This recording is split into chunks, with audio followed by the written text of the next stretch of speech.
प्रिय छात्रों नमस्कार। अगर मैं आपसे पूछूं कि इलेक्ट्रिक डाइपोल का सवाल हर एग्जाम में आता है तो फिर 70% बच्चों का क्वेश्चन छूट क्यों जाता है। तो आज के इस वीडियो के बाद आप इलेक्ट्रिक डाइपोल को कभी नहीं भूलोगे, ना फॉर्मूला, ना डायरेक्शन, ना ही इलेक्ट्रिक फील्ड। तो चलिए हम आज की क्लास बिल्कुल जीरो लेवल से स्टार्ट करते हैं। यानी सबसे पहले हम आज पढ़ेंगे इलेक्ट्रिक डाइपोल क्या होती है, इलेक्ट्रिक का मतलब वैद्युत द्विध्रुव क्या होती है, वैद्युत द्विध्रुव आघूर्ण क्या होती है। इसके साथ हम इसकी अक्षीय स्थिति में वैद्युत क्षेत्र की तीव्रता और निरक्षीय स्थिति में वैद्युत क्षेत्र की तीव्रता भी ज्ञात करेंगे। तो आज की क्लास आपके लिए वेरी वेरी इंपॉर्टेंट है। अगर आप चाहते हैं कि 5 नंबर एग्जाम में कंफर्म हो जाए तो इस वीडियो को आपको अंत तक देखना होगा, तब जाके आप कुछ सीख पाएंगे। देखिए सबसे पहले हम बात करते हैं वैद्युत द्विध्रुव क्या होती है। तो देखिए वैद्युत द्विध्रुव जो होता है एक ऐसा निकाय है, यानी वैद्युत द्विध्रुव एक ऐसा निकाय है जिसमें दो बराबर परंतु विपरीत प्रकार के बिंदु आवेश एक दूसरे से अल्प दूरी पर स्थित होते हैं।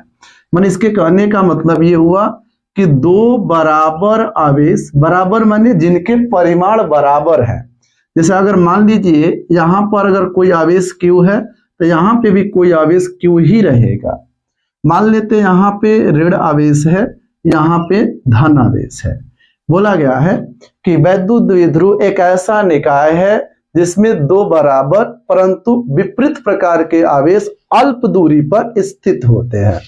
यानी ये दो आवेश हो गए विपरीत प्रकार के, लेकिन परिमाण में समान है और इनके ये जो है अल्प दूरी पर स्थित होते हैं, मतलब बहुत ज्यादा दूरी पर स्थित नहीं होते, अल्प दूरी पर स्थित होते हैं।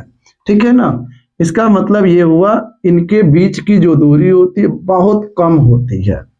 मान लेते हैं इन दोनों की जो बीच की दूरी है वो 2l है। 2l इसलिए लिया जा रहा है क्योंकि वैद्युत द्विध्रुव का जब हम अक्षीय स्थिति निरक्षीय स्थिति में फॉर्मूला डिराइव करेंगे तो केंद्र से इनकी दूरियां नापेंगे। तो केंद्र से जब नापा जाएगा ना तो केंद्र से -q की दूरी l होगी और केंद्र से +q की भी दूरी l ली जाएगी, इसीलिए 2l लिया गया है। अब यहां से हम बात करेंगे इसके डायरेक्शन की। वैद्युत द्विध्रुव की जो डायरेक्शन, मैंने वैद्युत द्विध्रुव आघूर्ण की डायरेक्शन क्या होती है, तो उससे पहले हम लोग सबसे पहले समझ लेते हैं कि वैद्युत द्विध्रुव आघूर्ण क्या होती है। तो बच्चों किसी एक आवेश तथा दोनों आवेशों के बीच की अल्प दूरी के गुणनफल को वैद्युत द्विध्रुव आघूर्ण कहते हैं।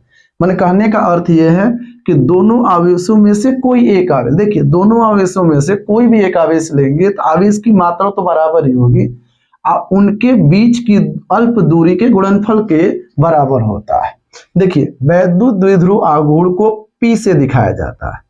तो P बराबर फॉर्मूला इस हिसाब से बनेगा, कोई एक आवेश हमने मान लो Q ले लिया और इनके बीच की जो दूरी है वो 2l है। इस हिसाब से P की जो वैल्यू आ जाएगी, P का जो फॉर्मूला आ जाएगा वो 2ql आ जाएगा। वैद्युत द्विध्रुव आघूर्ण का फॉर्मूला हो जाएगा 2ql। अब सबसे पहले बात करिए कौन सी राशि है। तो वैद्युत द्विध्रुव आघूर्ण जो होता है, वैद्युत द्विध्रुव आघूर्ण जो होता है, आघूर्ण जो होता है एक सदिश राशि होती है। कौन सी राशि होती है? यह एक सदिश राशि होती है, सदिश राशि है जिसकी दिशा ऋण आवेश से धन आवेश की ओर होती है, धन आवेश की ओर होती है, की तरफ होती है, धन आवेश की तरफ होती है। तो इसका मान आपको इसको याद रखना होगा कि जो वैद्युत द्विध्रुव आघूर्ण की जो दिशा होती है वो ऋण आवेश से धन आवेश की तरफ होती है। तो वैद्युत द्विध्रुव आघूर्ण एक सदिश राशि है जिसकी दिशा ऋण आवेश से धन आवेश की ओर होती है। चलिए वैद्युत द्विध्रुव के कंसेप्ट को हम लोगों ने समझ लिया। अब हम इसके आगे बढ़ेंगे और अक्षीय स्थिति को पढ़ेंगे, यानी वैद्युत द्विध्रुव की अक्षीय स्थिति में वैद्युत क्षेत्र की तीव्रता। चलिए हम हेडिंग बनाते हैं और आगे की ओर चलते हैं। आप कर लीजिए इसके स्क्रीनशॉट। तो अभी तक आप लोगों ने स्क्रीनशॉट कर लिया होगा। वैद्युत द्विध्रुव के बाद, वैद्युत द्विध्रुव आघूर्ण के बाद हम पहले बात करेंगे अक्षीय स्थिति की, यानी वैद्युत द्विध्रुव की अक्षीय स्थिति में वैद्युत क्षेत्र की तीव्रता। देखिए सबसे पहले मान लेते हैं कि माना एक वैद्युत द्विध्रुव AB है, यहाँ पे एक वैद्युत द्विध्रुव ले लेते हैं AB, ठीक है ना। एक हमने ले लिया वैद्युत द्विध्रुव AB जिस पर दो आवेश हैं, एक है -Q और दूसरा है +Q आवेश। इनके बीच की जो अल्प दूरी है उसको हम ले लेते हैं 2L, यानी इनके बीच की जो दूरी है वो 2L है, इनके बीच की दूरी 2L है। और मान लेते हैं इनकी जो केंद्र है, केंद्र को मान लिया हम लोगों ने O, और केंद्र से बिंदु A की दूरी जो है L होगी और केंद्र से बिंदु B की जो दूरी होगी वो L होगी। अब मान लेते हैं यहां से कि इसके अक्षीय, माने इसके अक्ष पर एक बिंदु P है जिस पर हमें वैद्युत क्षेत्र की तीव्रता ज्ञात करनी है। तो माना इससे R दूरी पर, माना वैद्युत द्विध्रुव के केंद्र O से R दूरी पर स्थित, कितनी दूरी पर, R दूरी पर स्थित एक बिंदु P है जिस पर हमें वैद्युत क्षेत्र की तीव्रता ज्ञात करनी है। देखिए मान लेते हैं कि +Q आवेश के कारण बिंदु P पर वैद्युत क्षेत्र की तीव्रता E1 है और -Q आवेश के कारण वैद्युत क्षेत्र की तीव्रता E2 है। इस तरीके से हम लोगों ने मान लिया ये E2 है और ये मान लिया E1 है। अगर हम देखें बिंदु P की Q से दूरी, तो बच्चों यहां ध्यान से देखना है, यहां से यहां तक दूरी L है और यहां से यहां तक दूरी R है। तो इस R में से अगर L घटा दे तो Q से P की दूरी निकल जाएगी, माने B से P की दूरी निकल जाएगी, यानी L माइनस R जो होगी, सॉरी R माइनस L जो होगी वो बिंदु P से वैद्युत द्विध्रुव के केंद्र, सॉरी बिंदु B तक के बीच की दूरी हो जाएगी। इसी प्रकार हम बिंदु A से बिंदु P की दूरी निकाल लेते हैं। देखिए यहां से दूरी यहां तक R है तो यहां से यहां तक दूरी L होगी, अगर दोनों को मिला दें तो ये हो जाएगी R प्लस L दूरी हो जाएगी। देखिए दूरी हम इसलिए लगा रहे हैं क्योंकि किसी भी बिंदु आवेश, मतलब किसी भी बिंदु आवेश के कारण किसी बिंदु पर जो वैद्युत क्षेत्र की तीव्रता का फॉर्मूला होता है वो होता है 1/4πε0 Q/r², ठीक है ना। उसी लिए हम ये डिस्टेंस निकाल रहे हैं। चलिए अब हम बात करते हैं, इसमें सबसे बड़ी चीज होती है ना लॉन्ग्वेज क्या लिखना है। तो बच्चों हम एक सिंपल सा लॉन्ग्वेज बताते हैं, आपको लिख लेना है। कहिएगा माना एक वैद्युत द्विध्रुव AB जिस पर आवेश -Q तथा +Q है, दोनों आवेश के बीच की अल्प दूरी 2L है। फिर कहिएगा कि माना वैद्युत द्विध्रुव के केंद्र O से अक्षीय स्थिति में R दूरी पर स्थित एक बिंदु P है जिस पर वैद्युत क्षेत्र की तीव्रता ज्ञात करनी है। और अगर मानना चाहते तो लिख लीजिएगा कि माना +Q आवेश के कारण बिंदु P पर वैद्युत क्षेत्र की तीव्रता E1 तथा -Q आवेश के कारण बिंदु P पर वैद्युत क्षेत्र की तीव्रता E2 है। चलिए अब इसके डेरिवेशन की स्टार्टिंग हम यहां से करेंगे। लिखेंगे +Q आवेश के कारण बिंदु P पर वैद्युत क्षेत्र की तीव्रता, यानी हम लिखेंगे +Q आवेश के कारण, आवेश के कारण बिंदु P पर वैद्युत क्षेत्र। देखिए +Q आवेश के कारण बिंदु P पर जो वैद्युत क्षेत्र है वो E1 है, तो E1 यहां से कैलकुलेट करेंगे तो फॉर्मूला होता है 1/4πε0 Q/, दूरी जो इसकी ली गई है Q से वो R - L ली गई है, ये हो जाएगा R - L का होल स्क्वायर और दिशा कौन सी होगी, तो देखिए इसकी दिशा होगी बी से पी की ओर, यानी इसकी दिशा बीपी दिशा होगी, बीपी दिशा में होगा ये, ठीक है। अब हम माइनस क्यू आवेश के कारण बिंदु पी पर वैद्युत क्षेत्र निकालते हैं, तो लिखेंगे माइनस क्यू आवेश के कारण बिंदु पी पर वैद्युत क्षेत्र E2 का जो मान होगा वो होगा 1/4πε0 क्यू बट्टा, देखिए माइनस क्यू से जो इसकी दूरी है वो r प्लस एल है, लिखेंगे r प्लस एल का होल स्क्वायर, और इसकी जो दिशा होगी वो P से A की ओर होगी, यानी इसकी दिशा PA दिशा में होगी, PA दिशा में होगी। बच्चों एक चीज यहां ध्यान से देखो, बिंदु P पर जो वैद्युत क्षेत्र की तीव्रता है वो 180 डिग्री पर आप देख रहे होंगे, एक की दिशा आगे है एक की दिशा पीछे है, यानी इसकी दिशा विपरीत है, यानी E1 और E2 दोनों की दिशाएं विपरीत है, तो बिंदु P पर जो परिणामी वैद्युत क्षेत्र होगा वो जो अधिक होगा उसमें से घटा देंगे, निकल जाएगा। चलिए पता करते हैं E1 अधिक है कि E2 अधिक है। बच्चों यहां देखिएगा 1/4πε0, यहाँ 1/4πε0 दोनों में सेम है, Q और Q दोनों सेम है, तो कौन बड़ा है कौन छोटा ये डिसाइड करेंगे, R माइनस एल और R प्लस एल। तो बच्चों एक चीज देखो, R माइनस एल छोटा है, R प्लस एल बड़ा है। आप एक चीज जानते हो ना, जब किसी चीज में छोटी राशि से भाग देते हैं तो बड़ा हो जाता है, अब बड़ा सा भाग देते हैं तो वो छोटा हो जाता है। तो जाहिर सी बात है कि अगर ये छोटी राशि है, इससे अगर इसमें भाग दिया जाएगा तो ये वैल्यू बड़ी हो जाएगी, अब बड़ी राशि से जब इसमें भाग दिया जाएगा तो ये वैल्यू छोटी हो जाएगी। इसका मतलब E1 बड़ा है E2 से, नहीं हम यहां लिख सकते हैं ना कि चूंकि E1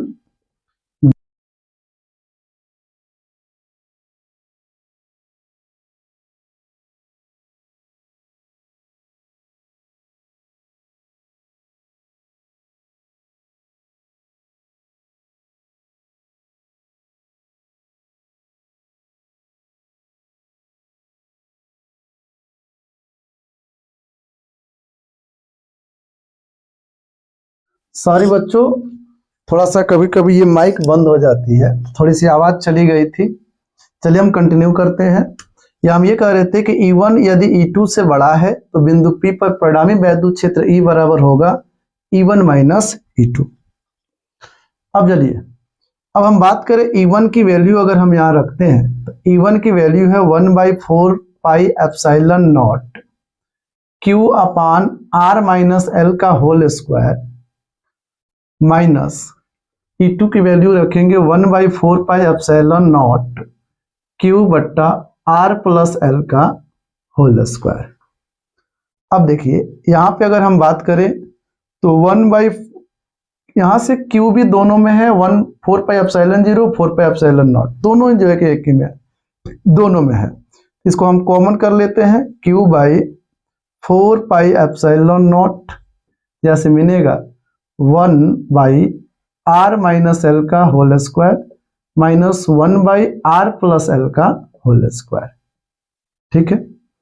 अब देखिए ये हो जाएगा Q बाई 4πε0, अगर हम एलसीएम ले ले दोनों का, यहां से मिलेगा R माइनस एल का whole square into R plus L का होल स्क्वायर, इसका मल्टीप्लाई यहां होगा तो R प्लस एल का whole square minus R minus L का होल स्क्वायर, ठीक है। अब हम यहां पे लिखते हैं इसको, या एक लाइन चलिए और नीचे लिख लेते हैं, तो E बराबर होगा Q बाई 4πε0, यहां से हो जाएगा, देखिए एक फॉर्मूला होता है कि a प्लस बी का whole square minus a minus B का होल स्क्वायर जब हो 4ab हो जाता है। इस रूल का इस्तेमाल करें तो 4r इंटू एल हो जाएगा और नीचे हो जाएगा, देखिए चूंकि यहाँ पर r माइनस एल है, यहाँ r प्लस एल है, अगर दोनों को मिला दे, चाहे दोनों में अगर स्क्वायर है, इसको r minus L into R plus L का होल स्क्वायर ऐसे लिख सकते हैं क्या, हम दोनों का स्क्वायर लिख सकते हैं क्या, बिल्कुल लिख सकते हैं। थोड़ा सा हम ये देख ले ये दिखाई दे रहा है या नहीं दे रहा है। जो ये वाला जो रीजन है ये कवर नहीं हो पा रहा है, इसलिए हम इधर लिखते हैं, यानी हम यहाँ पे लिख देंगे E equal to Q by 4πε0, और ये हो जाएगा R प्लस एल का होल स्क्वायर। तो यहाँ से इसको हमने अभी अभी बताया कि अगर आर ए प्लस बी का होल स्क्वायर माइनस ए माइनस बी का होल स्क्वायर हो, इसको 4RL लिखा जा सकता है। और ये देखिए R माइनस एल और R प्लस एल, दोनों R माइनस एल और R प्लस एल को अगर सॉल्व करेंगे तो एक हो जाएगा R square minus L square. आप फॉर्मूला सीखे होंगे, एक ब्रैकेट में a प्लस बी हो और एक ब्रैकेट में a माइनस बी हो, तो a square minus B square हो जाता है। उस हिसाब से ये हो गया। चूंकि दोनों के ऊपर वर्ग है इसलिए हम यहाँ पे वर्ग लगा देंगे, स्क्वायर लगा देंगे। ठीक है, अब हम क्या करते हैं, तो यहाँ पे एक सेटिंग करेंगे छोटा सा। क्या सेटिंग होगा, तो यहाँ से 1/4πε0 लिखेंगे और 4 को 2 × 2 और Q L लिख देंगे, R को इधर बगल में कर देंगे। ठीक है, अब यहां से आप देख सकते हो चूंकि R स्क्वायर जो है वो, चूंकि L जो है R की तुलना में बहुत ही कम है, मैंने कहने का मतलब L is very very less than R होता है। L जो है कि R की तुलना में नगण्य है, मतलब बहुत छोटा है। इसको हम कह सकते हैं ना कि L स्क्वायर R स्क्वायर की तुलना में नगण्य होगा। अगर इसको नगण्य मान लिया जाए तो इसका मतलब L स्क्वायर को नेग्लेक्ट कर दिया जाएगा, 0 के बराबर मान लिया जाएगा। तो R स्क्वायर का जब स्क्वायर होगा तो ये हो जाएगा R के पावर में 4, और R से एक R कटेगा तो मिलेगा E इक्वल टू 1/4πε0 2QL को हम वैद्युत द्विध्रुव आघूर्ण, अभी बताया गया कि वैद्युत द्विध्रुव आघूर्ण P का जो मान होता है वो 2QL के बराबर होता है, यानी हम इस 2QL के जगह पे P रख सकते हैं। अब बटा में ये हो जाएगा R के पावर में 3, यानी E की वैल्यू आ जाएगा, परिणामी वैद्युत क्षेत्र की तीव्रता आ जाएगी 1/4πε0 2P बटा में R3। तो ये है वैद्युत द्विध्रुव का अक्षीय स्थिति में वैद्युत क्षेत्र की तीव्रता। इसके बाद हम आगे नेक्स्ट पढ़ेंगे वैद्युत द्विध्रुव के निरक्षीय स्थिति में वैद्युत क्षेत्र की तीव्रता। तो चलिए इसका कर लीजिए स्क्रीनशॉट, हम जस्ट आगे बढ़ते हैं। अभी देखिए, अभी हम लोगों ने अक्षीय स्थिति में अक्ष में रखे किसी बिंदु पर वैद्युत क्षेत्र की तीव्रता को देखा। अब इसकी निरक्षीय स्थिति में वैद्युत क्षेत्र की तीव्रता देखेंगे। तो देखिए इसके लिए हमें क्या करना है, कहेंगे कि माना एक वैद्युत द्विध्रुव AB जिस पर समान आवेश Q स्थित है, जिसके दोनों आवेशों के बीच की अल्प दूरी 2L है। यहां से हम एक काम करेंगे, कहेंगे कि निरक्षीय स्थिति में R दूरी पर स्थित एक बिंदु P है जिस पर वैद्युत क्षेत्र की तीव्रता ज्ञात करनी है। तो बच्चों यहां से ध्यान से देखिए आप लोग, A को P से एक लाइन मिलाई गई है, एक रेखा मिलाई गई है। तो सबसे पहले हमें -Q और +Q आवेश के कारण जो वैद्युत क्षेत्र की तीव्रता निकालनी होगी, तो इनके बीच की दूरी चाहिए होगी। तो सबसे पहले हमें A व P के बीच की दूरी और B व P के बीच की दूरी निकाल लेनी है। तो देखिए अगर हम इसके बीच की दूरी निकालें तो ये आप देख सकते हो, ये पाइथागोरस का प्रमेय इस त्रिभुज में लगा सकते हैं। तो ये कर्ण हुआ, तो कर्ण का सूत्र होता है लंब का स्क्वायर प्लस आधार का स्क्वायर स्क्वायर रूट के अंदर। इस हिसाब से देखा जाए तो इसकी दूरी हो जाएगी L स्क्वायर प्लस में R स्क्वायर। ठीक है, यहां भी यही होगा क्योंकि यहां भी L है और R है, तो इसकी भी दूरी हो जाएगी L स्क्वायर प्लस में R स्क्वायर। ठीक है, यानी दोनों की दूरियां जो होगी वो समान होगी। देखिए +Q आवेश के कारण जो वैद्युत क्षेत्र की तीव्रता है वो E1 इस दिशा में है, यानी BP की दिशा में है, और -Q आवेश के कारण वैद्युत क्षेत्र की तीव्रता जो है वो PA की दिशा में है। ये देख सकते हो E2, ये PA की दिशा में है। तो चलिए हम सबसे पहले इसमें बात करेंगे बिंदु +Q आवेश के कारण बिंदु P पर वैद्युत क्षेत्र की तीव्रता। यहां सबसे पहले हम लोग लिखेंगे प्लस क्यू आवेश के कारण, प्लस क्यू आवेश के कारण बिंदु P पर, बिंदु P पर वैद्युत क्षेत्र, यानी प्लस क्यू आवेश के कारण बिंदु P पर वैद्युत क्षेत्र E1 बराबर 1/4πε0 क्यू बट्टा, यहां पे आप देख सकते हो डिस्टेंस है L square plus R square, square root में है, अगर स्क्वायर हम करेंगे उसका तो रूट खत्म हो जाएगा, मिलेगा L square plus R square. ठीक है, अगर दिशा की बात करें तो इसकी दिशा BP होगी, यानी BP दिशा में, BP दिशा में। ठीक है, अब हम बात करें तो माइनस क्यू आवेश के कारण, मतलब जो बिंदु A पर आवेश है, माइनस क्यू आवेश के कारण, माइनस क्यू आवेश के कारण बिंदु P पर वैद्युत क्षेत्र, वैद्युत क्षेत्र E2 का जो मान होगा वो हो जाएगा 1/4πε0 क्यू अपान, इसकी भी दूरी वही होगी L square plus R square, L square plus R square, लेकिन दिशा वही नहीं होगी, इसकी दिशा होगी PA की ओर। किधर होगी? तो PA दिशा में, PA दिशा में। ठीक है, दोनों को हम लोगों ने निकाल लिया, तो यहां से हम देख सकते हैं कि E1 और E2 का परिमाण दोनों का बराबर है, क्योंकि 1/4πε इसमें भी है, 1/4πε इसमें भी है, Q इसमें भी है, Q इसमें भी है, दोनों की दूरी भी समान ही है। तो हम कह सकते हैं कि चूंकि E1 व E2 का परिमाण बराबर है, बराबर है, परंतु इनकी दिशाएं भिन्न भिन्न है, परंतु इनकी दिशाएं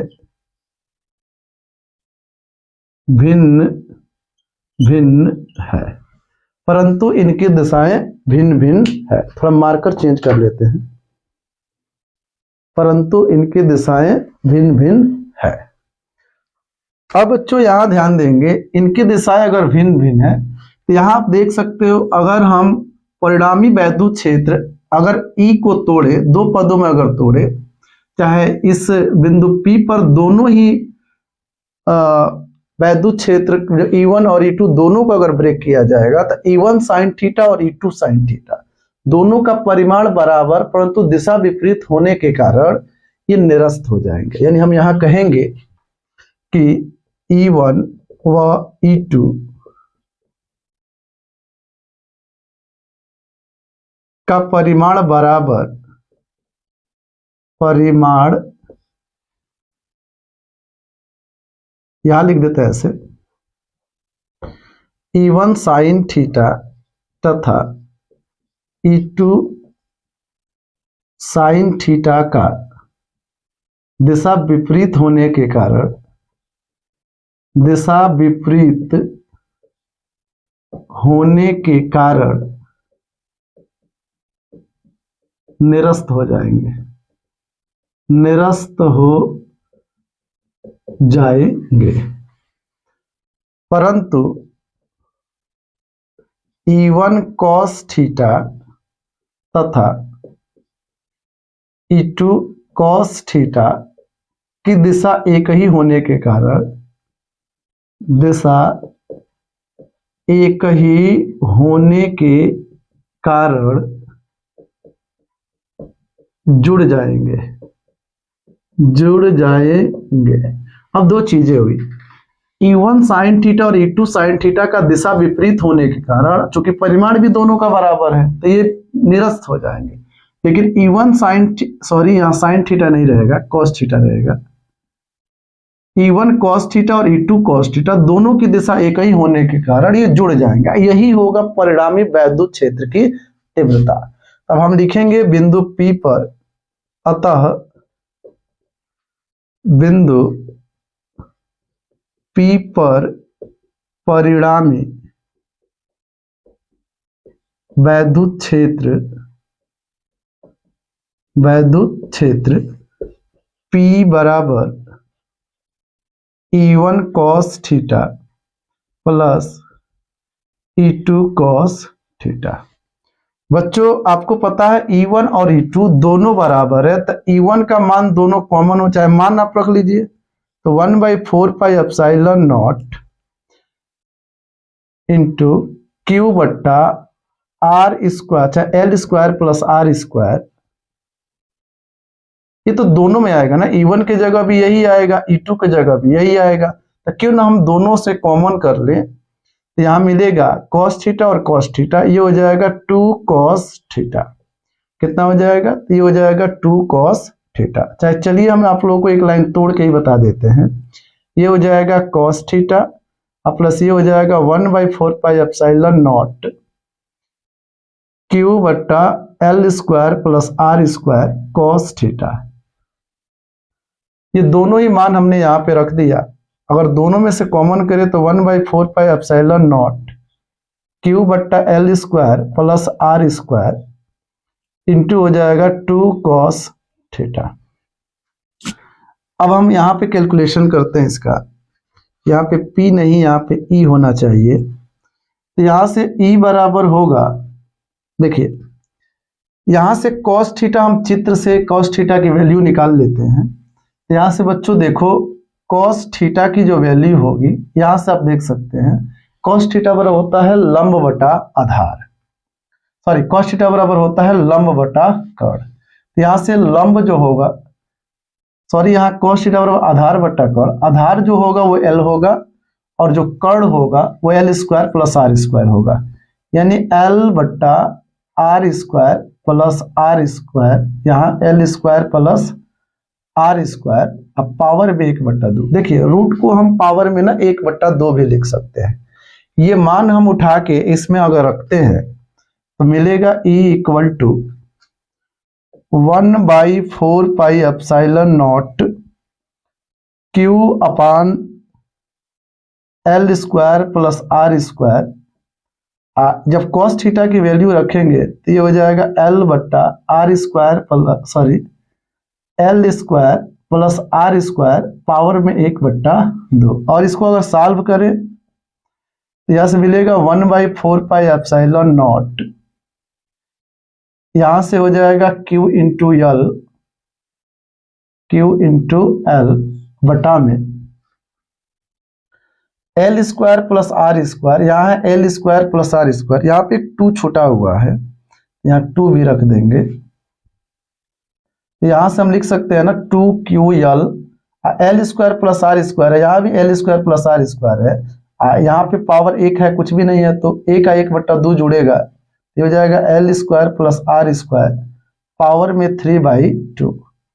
लेकिन सवाल ये आता है कि एल चूंकि आर से बहुत छोटा है, इसलिए एल स्क्वायर को आर स्क्वायर की तुलना में नगण्य मान सकते हैं। अगर नगण्य हमने माना, यह आ जाएगा 1/4 पाई एप्सिलॉन नॉट 2QL को हम P लिख सकते हैं, वैद्युत द्विध्रुव आघूर्ण, और आर स्क्वायर के पावर में 3/2 करेंगे तो ये हो जाएगा R के पावर में 3, और इस तरीके से ये निरक्षीय स्थिति में बिंदु P पर वैद्युत क्षेत्र की तीव्रता आ जाएगी। यहाँ लिख लेते हैं हम, जहां P बराबर 2QL, और यहाँ पे एक और भी चीज लिखते हैं कि R is very very, sorry L is very very less than R, इसलिए एल स्क्वायर आर स्क्वायर की तुलना में नगण्य है, एल स्क्वायर आर स्क्वायर की तुलना में नगण्य है। तो ये है निरक्षीय स्थिति में बिंदु P पर वैद्युत क्षेत्र की तीव्रता। हम आशा करते हैं कि आपको वैद्युत द्विध्रुव आघूर्ण, अक्षीय स्थिति में वैद्युत क्षेत्र की तीव्रता, निरक्षीय स्थिति में वैद्युत क्षेत्र की तीव्रता समझ में आया होगा। अगर किसी भी प्रकार का कोई डाउट है तो आप कमेंट कीजिए, आपकी डाउट जरूर क्लियर की जाएगी। धन्यवाद। फिर मिलते हैं एक इम्पोर्टेंट क्वेश्चन के साथ।